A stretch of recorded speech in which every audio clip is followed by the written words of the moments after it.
Hello dear, अस्सलाम वालेकुम। तो आज आपका भाई दोबारा आपके सामने एक नई वीडियो में हाजिर है। जिस तरह के पता है कि आज हमारे पास 19 अप्रैल है, 2024 है। और आज हम अपनी एक वीडियो के साथ हाजिर हैं, जो कि आपकी वीडियो मैंने प्रॉमिस किया था कि 1000 सब्सक्राइबर्स के बाद आपको मैं वो वीडियो बना के दूंगा, which is my favourite stock. और उसकी कुछ रीजंस है, वो मैंने रीजन यहाँ पे मेंशन किए हैं। पीई रेशो, पीबी रेशो, डेब्ट to equity ratio, ROE, dividend yield, revenue growth, profit margin, cash flow, management quality, market position, sector performance, economic mode, risk factors. क्योंकि वो इन सारी की सारी चेकलिस्ट पे चेक होती है। ठीक है, ये मेरा एक क्राइटेरिया है एक कंपनी को फंडामेंटली चेक करने का। ये मेरा क्राइटेरिया है। ये मैं इंशाल्लाह अपनी फंडामेंटल एनालिसिस की एक मैं प्लेलिस्ट बनाने की सोच रहा हूँ। तो वो मैंने आप लोगों से इसलिए कम्युनिटी टैब में भी पूछा था कि आप लोग उसके बारे में क्या कहते हैं। तो आप लोग आज इस वीडियो में कमेंट्स में भी बताएं कि आप क्या क्या कहते हैं कि मैं फंडामेंटल एनालिसिस पे वीडियो बनाना स्टार्ट करूँ कि नहीं, जिसमें सारी मैं मार्केट की जितनी भी रेशोज होती हैं, मार्केट सेक्टर्स होते हैं, उन पे एनालिसिस करेंगे। फिर मार्केट की रेशोज को देखेंगे, लिक्विडिटी रेशोज देखेंगे, वैल्यूएशन रेशोज देखेंगे, मुख्तलिफ चीज़ें देखेंगे, पी रेशो देखेंगे, और पता नहीं क्या क्या, lot of thing to do. तो वो हम उसमें देखेंगे। लेकिन आज की वीडियो स्पेसिफिकली वो आप अगर आप चाहते हैं वो वीडियो बने तो आप मतलब फंडामेंटल एनालिसिस प्लेलिस्ट है तो आप कमेंट्स में बताएं।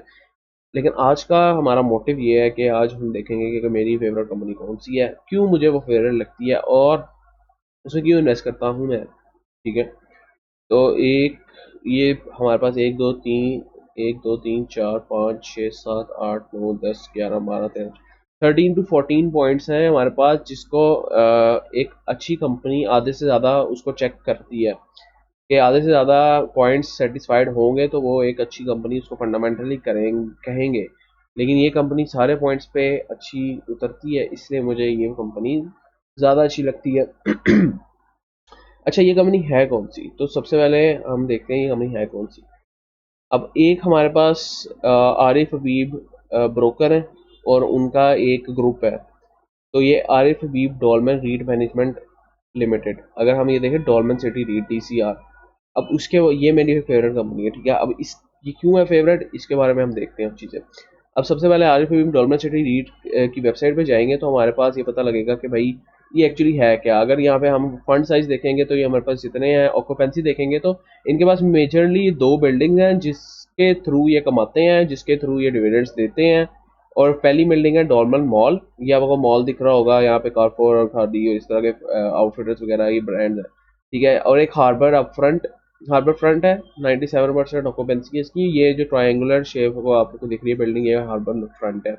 ये बिजनेस पर्पस के लिए यूज होती है। इसमें मेरे ख्याल से कोई आगे मैं आपको बताता हूँ, इसमें डिटेल्स भी मेंशन है। अच्छा, तो 98% ऑक्यूपाइड है, 97% ऑक्यूपाइड है। एवरेज इसकी है 97.84%। इनकी ये दोनों बिल्डिंग्स ऑक्यूपाइड है। ठीक है, अब यहाँ पे हमारे पास आ जाता है डिविडेंड यील्ड। डिविडेंड यील्ड ये कहते हैं कि हमने 18% देते हैं। 2023 में इन्होंने 18% डिविडेंड यील्ड दी थी, और इसमें से आप निकाल लें फाइलर नॉन फाइलर के हिसाब से 15% 30% कटेगा। तो उस हिसाब से आपको अराउंड, अगर नॉन फाइलर है तो 15% डिविडेंड यील्ड बचती है, तो फाइलर है तो आप उस हिसाब से देख लेंगे कितनी डिविडेंड यील्ड बचती है। करंट प्राइस इसकी 14.49 चल रही है। मार्केट कैप इसका ये देख सकते हैं आप। अब इसमें हमारे पास ये लिखा है डॉलमेन सिटी। एक्चुअली है क्या, इनका बिजनेस मॉडल क्या है? बिजनेस मॉडल समझे। अब बिजनेस मॉडल ये है कि जो दो बिल्डिंग्स है ना, इनको ये रेंट पे देते हैं। ये जाहिर सी बात है, कारपोर ने भी रेंट पे लिया होगा इनसे, इसमें भी ऑफिस रेंट पे है। तो ये जो दो बिल्डिंग्स है ये रेंट पे देते हैं, और उससे जो इनकम जनरेट करते हैं उससे ये डिस्ट्रीब्यूट करते हैं कि अपने dividend as a dividend distribute करते हैं अपने शेयर होल्डर्स में, among share holders, unit holder dividend. इसके बाद प्रॉपर्टी की अप्रिसिएशन भी जो होती है उसका भी फायदा एज अ शेयर आपको मिल सकता है, क्योंकि ये अपने यूनिट सेल करते हैं। अब यहाँ पे इन्होंने लिखा है द प्रॉपर्टीज जनरेट। अच्छा, यहाँ पे हमारे पास लिखा है, यहाँ पे has a total built up area of approximately 1 million square feet over 3 levels। ठीक है, और यहाँ पे retail outlets 130 accommodate we can accommodate, यहाँ पे लिखा है कि 1200 customers, dollar mark operating over 90% occupancy rate, 90% occupancy rate पे काम कर रहा है इस तरह। अच्छा, तो हमें यही पता लगा कि ये अपनी जो है मार्केट में पाकिस्तान स्टॉक एक्सचेंज में इन दो बिल्डिंग से एक्चुअली यूनिट प्लॉट्स सेल कर रहे होते हैं, मतलब ये छोटे छोटे यूनिट्स सेल कर रहे होते हैं। तो इसमें हमारे पास लॉट साइज भी होता है, फिर हम वो देखेंगे कि क्या लॉट साइज है इसका, कितने यूनिट आप मिनिमम ले सकते हैं। इसके बाद हमारे पास हमें ये पता लग गया कि ये जो इधर से रेंटल इकट्ठी करते हैं उसको as a dividend share holders में डिवाइड करते हैं। इतनी बात हमें समझ लगी, इनका बिजनेस मॉडल हमें समझ में आ गया। अब देखते हैं हार्बर फ्रंट में क्या होता है। हार्बर फ्रंट ने लिखा था, harbour front is Pakistan premier corporate address located at sea front of the, मतलब जो अरेबियन सी है, हमारे पास कराची का समंदर है, उसके सामने इनकी बिल्डिंग ये है, इसके सामने बिल्डिंग है, ठीक है। और वो modern triangular tower is a home for home leading local and multinational corporate office वगैरह, कॉर्पोरेट ऑफिस वगैरह। ये हमें इसमें इनका बिजनेस मॉडल समझ आ गया। अब हम देखते हैं कि इनकी इन पॉइंट्स के मुताबिक ये कहाँ लाए करते हैं। अब प्राइस टू अर्निंग रेशियो, अच्छा सबसे मज़े की बात यह है कि डीसीआर का कोई कॉम्पिटिटर एज सच इसी पर्टिकुलर मॉडल के साथ नहीं है। एक कॉम्पिटिटर है जीआरआर ग्लोबल रेजिडेंसी रीट, लेकिन वो भी ओन करते हैं आरएफआईबी ग्रुप वाले। तो इन शॉर्ट इसका कोई कॉम्पिटिटर नहीं है। अगर जिसका कोई कॉम्पिटिटर नहीं होगा, which means the company is has more potential to grow, ठीक है, और अगर वो अच्छा काम कर रही है तो ही, ठीक है। अब हमारे पास दूसरी चीज़ ये आ गई price to earning ratio. Price to earning ratio हमारे पास सेक्टर वाइज कैलकुलेट होती है। एक सेक्टर की दो कंपनीज की प्राइस टू अर्निंग रेशियो को कंपेयर करके हम देखते हैं कि कौन सी कंपनी की ज़्यादा वैल्यूएशन है। चूंकि प्राइस टू अर्निंग रेशियो में हम डीसीआर को किसी से कंपेयर नहीं कर सकते और प्राइस टू अर्निंग रेशियो 2.67 है, तो ये दिखने में भी एक अच्छी प्राइस टू रेशियो है, और चूंकि इसको हम किसी से कंपेयर नहीं कर सकते तो इटसेल्फ ये एक अच्छी अपॉर्चुनिटी है कि इसमें इन्वेस्ट किया जाए। प्राइस टू अर्निंग रेशियो अगर हम इसकी इसी के जीआरआर के साथ कंपेयर करें सपोज, लेकिन कंपेयर कर बनता नहीं है क्योंकि उनका बिजनेस मॉडल थोड़ा डिफरेंट है। तो अगर इनकी प्राइस टू अर्निंग रेशियो इसके साथ कंपेयर करें तो हमारे पास यहाँ पे मेंशन नहीं है, हम यहाँ पे देख लेते हैं, जीआरआर को सर्च करते हैं, यहाँ पे हम इसकी प्राइस टू अर्निंग रेशियो देख लेते हैं, 11.12 आ रही है। तो 11.12 और हमारे पास डीसीआर की प्राइस टू अर्निंग रेशियो है 2.67। तो जितनी कम प्राइस टू अर्निंग रेशियो होगी उतना आपको ज़्यादा बेनिफिट होगा। तो प्राइस टू अर्निंग रेशियो हम अगर उसी के एक कंपटीटर जो कि वो उसी ग्रुप का एक और स्टॉक है उससे कंपेयर करें तो DCR is well performing then that particular stock, ठीक है, जीआरआर से ज़्यादा परफॉर्म कर रहा है, अच्छा हमें देखने को मिल रहा है, ठीक है। प्राइस टू अर्निंग रेशियो का एक्चुअल मतलब ये होता है कि आपको कंपनी का 1 रुपया कमाने के लिए एक साल में 2.67 रुपीज़ इन्वेस्ट करने पड़ेंगे। ये प्राइस टू अर्निंग रेशियो का मतलब होता है। जितनी कम प्राइस टू अर्निंग रेशियो इतनी, उसका मतलब ये है कि उतने कम पैसे आपको इन्वेस्ट करने पड़ेंगे कंपनी का 1 रुपया कमाने के लिए। अब जीआरआर की प्राइस टू अर्निंग रेशियो हमने देखी 11 पॉइंट समथिंग थी। इसका मतलब जीआरआर का कंपनी के थ्रू हमें 1 रुपया एक साल में कमाने के लिए साल में 11 रुपये इन्वेस्ट करने पड़ेंगे। तो उस हिसाब से प्राइस टू अर्निंग रेशियो काम करती है। करंट प्राइस चल रही है 14.49। इसके अलावा हम आगे देखते हैं PB ratio. Price to book ratio भी आप समझें कि प्राइस टू बुक रेशियो भी आपके पास मिनिमम होनी चाहिए। प्राइस टू बुक रेशियो आपके पास 1 से छोटी होनी चाहिए। 1 से छोटी है तो बहुत अच्छी बात है, 1 है या 1 से बड़ी है तो हम उसको अच्छा कंसिडर नहीं कर सकते। ये सारी बातें मैं अपने फंडामेंटल एनालिसिस के कोर्स में बताऊंगा। अगर तो आप लोग चाहते हैं वो कोर्स आए कमेंट्स में बताएं, कि इंशाल्लाह वो कोर्स भी लाएंगे। प्राइस टू बुक रेशियो हमारे पास हमने देख लिया कि मोटा मोटा 1 से लेस होनी चाहिए। अब नेक्स्ट चीज़ हम देखेंगे प्राइस टू बुक रेशियो, वो देख लिया हमने। डेब्ट टू इक्विटी रेशियो। अब डेब्ट टू इक्विटी रेशियो हम इस तरह से देखते हैं, हम इक्विटी अलग रखते हैं, डेब्ट को अलग रखते हैं, डेब्ट को इक्विटी से डिवाइड कर देते हैं। मैं इस केस में नहीं कर रहा क्योंकि मुझे करंट रेशियो से पता लग रहा है कि हमारे पास डेब्ट बहुत ही मिनिमल है।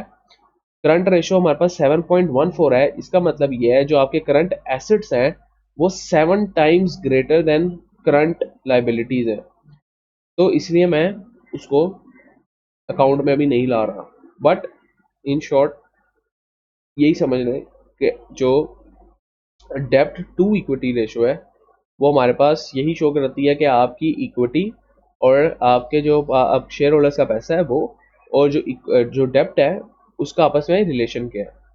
रिटर्न ऑन इक्विटी, ROE यहाँ पे अगर लिखा हो, return on equity, return on equity नहीं लिखा, चलो इसको मैं उसमें मेंशन करूंगा अपने फंडामेंटल कोर्स में। ROE को हम वहाँ पे डिटेल में डिस्कस करेंगे, ठीक है। रिटर्न ऑन इक्विटी एक्चुअली ये है कि आपके शेयर होल्डर्स की इक्विटी पे जितना भी उन्होंने पैसे इन्वेस्ट किया है उस पर कितने % रिटर्न आ रहा है, ठीक है। एक रिटर्न ऑन इक्विटी होता है, एक रिटर्न ऑन इन्वेस्टमेंट भी होता है, वो भी हम देख लेंगे, IRR भी होता है। अच्छा, डिविडेंड यील्ड, डिविडेंड यील्ड में अगर हम देखें तो हमारे पास कंपनी के स्टॉक में जाएं तो हमारे पास DCR, डिविडेंड यील्ड अगर हम देखें तो हमने देखा था कि उनकी वेबसाइट पे भी लिखा था कि 3% डिविडेंड यील्ड देते हैं, और हम यहाँ पे भी देख रहे हैं कि डिविडेंड यील्ड ये अच्छी देते हैं, प्लस डिविडेंड रेगुलरली देते हैं। Regularly dividend is very important.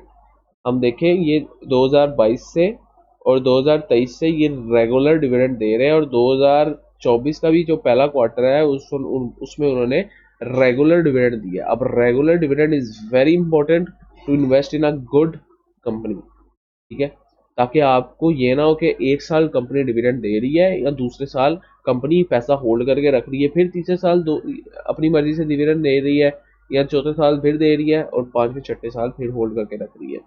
No, this is a red flag. We want a company जो रेगुलर डिविडेंड्स दे, प्लस डिविडेंड्स की वैल्यू में इजाफा हो। हम यहाँ पे देख रहे हैं इन्होंने डिविडेंड देना स्टार्ट किया था 3.3% से, लेकिन अब ग्रो होते हुए 3.7, 3.9, 4.1, 4.3, 4.3, 4.5 एंड 5% तक आ गए हैं। 3.3 से 5% तक आ गए हैं with in 2 years, which is a very good point with respect to dividend growth. Next चीज हम देखें तो रेवेन्यू ग्रोथ। रेवेन्यू ग्रोथ में हम देखें तो रेवेन्यू कंपनी का इंक्रीज हो रहा है कि नहीं, ठीक है। ये भी एक बहुत इंपॉर्टेंट चीज़ है जो हमें फाइनेंशियल स्टेटमेंट से पता लगती है। अगर हम यहाँ पे ये कंपनी की लेटेस्ट फाइनेंशियल स्टेटमेंट खोल लें, financial results,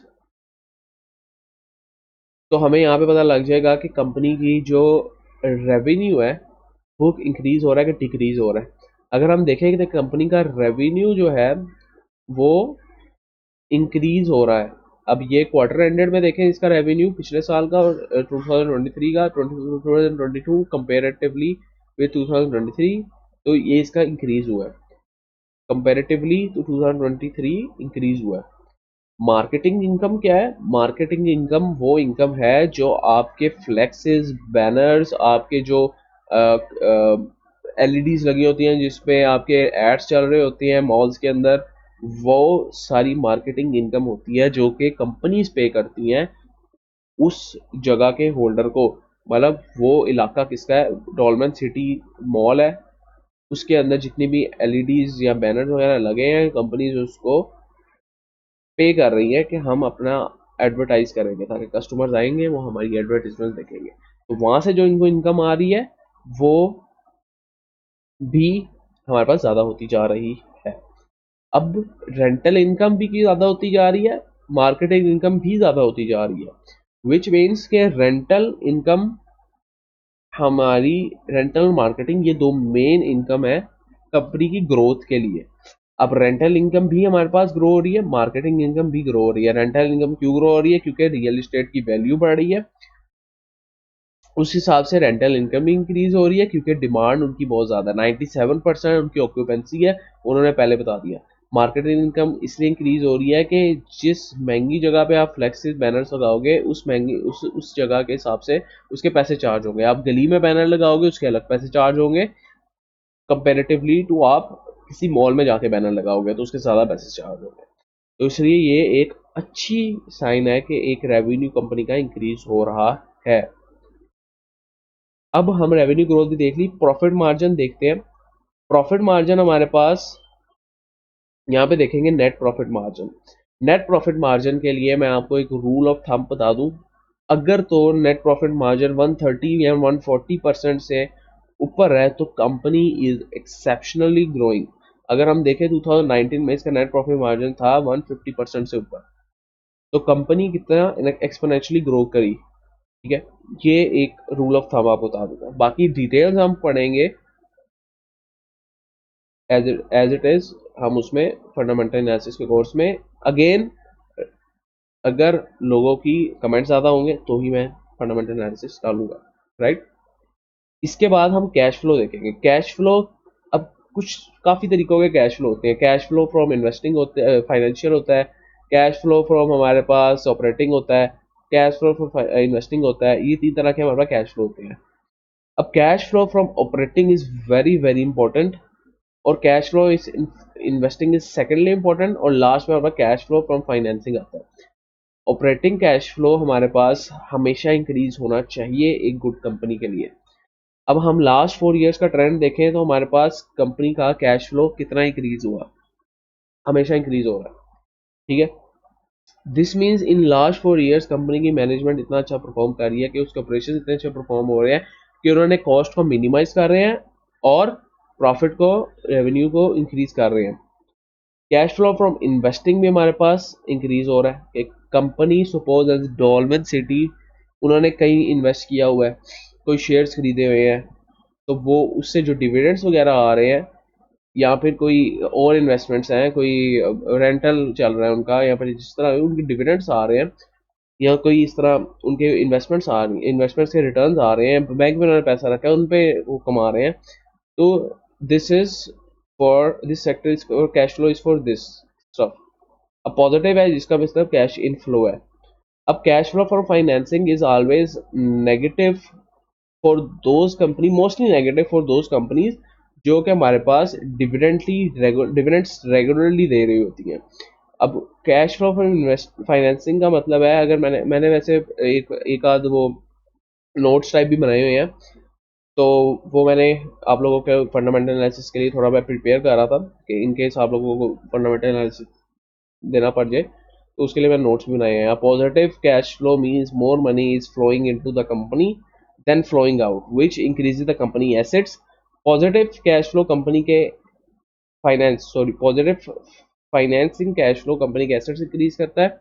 negative financing cash flow means के कंपनी रेगुलरली पेइंग कर रही है डिविडेंड्स, क्योंकि उसकी कैश आउटफ्लो हो रहा है, वो डिविडेंड्स दे रही है और अपने कोई नए शेयर्स परचेज कर रही है या डेप्ट को रीपे कर रही है, तो negative cash flow is for that particular purpose. तो नेगेटिव और पॉजिटिव कैश फ्लो दोनों हो सकते हैं, और इसका कोई इतना ताल्लुक नहीं होता आपकी कंपनी की ग्रोथ से। नेगेटिव और positive cash flow equally good है, ये एक चीज़ हो गई। अब हमारे पास मैनेजमेंट क्वालिटी। मैनेजमेंट क्वालिटी हमने एक्चुअली हमें यहीं से देख के पता लगा है कि मैनेजमेंट एक अच्छा काम कर रही है। हमने यहाँ पे मैनेजमेंट मैंने रिसर्च कर ली हुई है। मैनेजमेंट हमारे पास यहाँ मैनेजमेंट डिटेल्स में भी आप जाके हर एक को स्टडी कर सकते हैं। ये मैंने सारों को स्टडी करके आपको बता रहा हूँ कि इनकी management is very good, management is very cooperative, management is very professional in dealing with revenue and cost. तो रेवेन्यू और कॉस्ट को अच्छा मैनेज कर रहे हैं काफ़ी 4-5 साल से।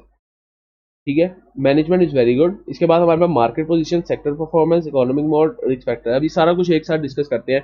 मार्केट परफॉर्मेंस और सेक्टर वाइज देखें तो रीट में सिर्फ ये 2 स्टॉक्स आ रहे हैं, एक जीआरआर एक डीसीआर।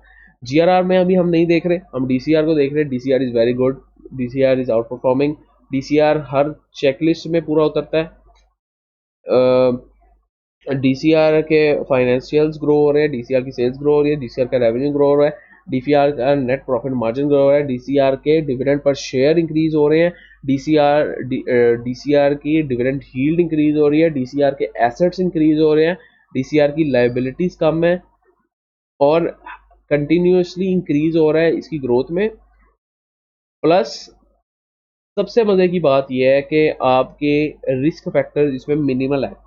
रिस्क फैक्टर्स मिनिमल इस वजह से हैं क्योंकि एक तो इसका कोई कॉम्पिटिटर नहीं है, दूसरी बात यह है कि इसकी इकोनॉमी पे कोई नुकसान हो या फिर कोई भी पॉलिटिकल रीजन हो, डीसीआर एक ऐसा स्टॉक है कि इसमें कोई इफेक्ट नहीं होगा। अनलाइक हमारी पेट्रोलियम, कोल, पेट्रोलियम कंपनी जितनी भी हैं, पीपीएल, ओजीडीसी, इसके कंपैरेटिवली इन पे पॉलिटिकल जो है गवर्नमेंट का इन्फ्लुएंस है, इन पे पॉलिटिकल का इन्फ्लुएंस है, इन पे आईएमएफ की हिसाब से इन्फ्लुएंस आता है कि पेट्रोल की प्राइसेस इंक्रीज करें, this and that. But DCR में इस तरह का कोई इन्फ्लुएंस नहीं है। अब लोग पूछते हैं कि डीसीआर की जो है प्राइस क्यों स्टेबल है, अगर ये इतना ही अच्छा स्टॉक है, व्हाट इज द रीजन कि ये 5 साल से एक ही प्राइस पे अड़ा हुआ है, 2022 से लेकर 2024 तक एक ही प्राइस पे अड़ा हुआ है। What is the reason behind this? This is because कि इसकी कोई रीजन नहीं है इंक्रीज या डिक्रीज होने की, इसलिए स्टेबल है। ना इसको कोई खतरा है किसी चीज़ का, ना इसको कोई इन्फ्लुएंस है पॉलिटिकल या economical, that's why it is very stable. हालांकि हम कोई और स्टॉक्स देखें जिनको पॉलिटिकल और इकोनॉमिकल स्टेबिलिटी की वजह से फायदा या नुकसान होता है, इंस्टेबिलिटी की स्टेबिलिटी की वजह से फायदा नुकसान होता है, तो उनकी प्राइसेस भी इंक्रीज और डिक्रीज और फ्लक्चुएट करती हैं ज़्यादा, but DCR is not the one of them. ठीक है, अब हमने सारा देख लिया कि हमारे ये सारी चेकलिस्ट पूरी होती हैं। ठीक है, अब आखिरी चीज़ देखते हैं। आखिरी चीज़ हमारे पास ये है कि इसका जो लॉट साइज है वो क्या है, और हमने इसमें मिनिमल इन्वेस्टमेंट हम कितनी कर सकते हैं। अब इसका लॉट साइज है 500। लॉट साइज जिसको नहीं पता वो होता है कि आप एक कंपनी में मिनिमम कितने शेयर्स खरीद सकते हो। ठीक है, मिनिमम, नॉट मैक्सिमम, मिनिमम हम इसे 500 शेयर्स खरीद सकते हैं, और शेयर की आज की प्राइस चल रही है 14.49, तो हमें मिनिमम 7,250 मिनिमम राउंड ऑफ करके पैसे इन्वेस्ट करने पड़ेंगे to buy 500 shares of Dolmen City REIT, plus इसके ऊपर जो आपकी ब्रोकर की फीस कटेगी वो कटेगी बस। अब आपको 7,245 रुपये पे जो डिविडेंड आएगा वो आएगा 18%, हम कंसिडर कर रहे हैं प्रीवियस उसके हिसाब से। अब 18% हमें साल का आएगा। ठीक है, अब इसमें से हमें टैक्स वगैरह निकालेंगे, वो हमें, वो आप लोगों को फाइलर नॉन फाइलर के हिसाब से टैक्स निकालें। सपोज आप लोग फाइलर हैं तो हमें 1300 सपोज कर लेते हैं, इसका 15% जितना भी बनता है हम उसको माइनस कर लेते हैं 1300 में से, तो हमारे तकरीबन 1104 रुपये का एनुअल डिविडेंड आएगा फाइलर्स के लिए। 1104 रुपये का एनुअल डिविडेंड आएगा फाइलर्स के लिए, और आपकी इन्वेस्टमेंट होगी 7,250, तो ये आपको उस पर डिविडेंड मिलेगा annual. So in short company is very good fundamentally, और इसमें इन्वेस्ट करना चाहिए। हमने पीई रेशो वगैरह भी देख ली, सारा कुछ देख लिया, कंपनी इज़ वेरी गुड। हमने ये चेकलिस्ट भी देख ली, ये सारों को कंपनी फुलफिल करती है। अब मैं इनमें से उन कंपनीज में इन्वेस्ट करता हूँ जिनकी एटलीस्ट पहली 5 चेकलिस्ट या पहली 5-6 चेकलिस्ट चेक हो जाती हैं। जितनी ज़्यादा होंगी उस हिसाब से उतना, जितना गुड़ डालोगे उतना मीठा होगा। तो अगर सारी है तो कंपनी इज़ वेरी एक्सेप्शनल, और आप इसमें आउट परफॉर्म कंपनी कर सकती है आपकी। सो उम्मीद करता हूँ आपको वीडियो पसंद आई है। अगर इस तरह की वीडियोस आप एक्सपेक्ट कर रहे हैं मेरे से, you just have to subscribe, like and share to your fellows. और फंडामेंटल एनालिसिस अगर आप चाहते हैं मैं पोस्ट करूँ तो कमेंट्स में मेंशन करें। जितने ज़्यादा कमेंट्स होंगे उतना आई विल बी इन्फ्लुएंस्ड कि मुझे पोस्ट करना चाहिए। नेक्स्ट टाइम के लिए भाई को इजाज़त दीजिए। अपना ख्याल रखें, सबका ख्याल रखें, पाकिस्तान का ख्याल रखें। अल्लाह हाफ़िज़।